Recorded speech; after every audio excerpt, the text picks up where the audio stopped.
argelitaga ummata gootummaan beekamu madda artistoota madda qaroominaa madda hayyoota madda gootota biyya artistootaati ni dhaga'ama ulfaadha galatooma sagantaan fufa afatti galatooma jennee arra guyyaatti wal geggeessinee miti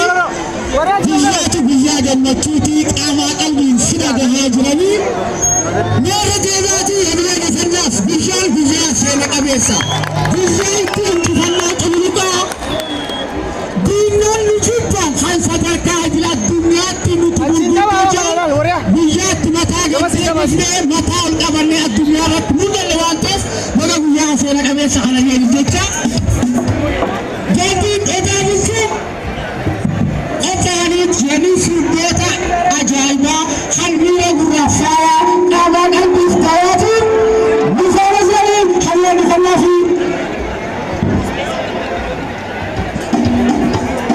kan gurfee galuu aanaa sadan guutuu oomishtoota guddaa keenya as galiitiin aanaa aanaa kunnaaf aanaa xulloo aanaa dooddaa bakka sandaa qooma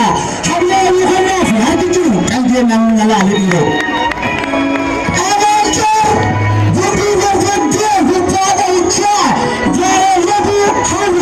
bulchiinsa magaalaa Ciroo, bulchiinsa magaalaa Battaaraa Miicataa, bulchiinsa magaalaa Galamsoo dhufanii as ga'anii jiran. Bulchiinsa magaalaa Hirnaa as ga'anii jiranii ammoo waan kanaaf aanaaleen maqaan dhahin yoo jiraatus ittiin deebi'aa ammoo suuraa tokkoon isaa jettanii wal gamuudha.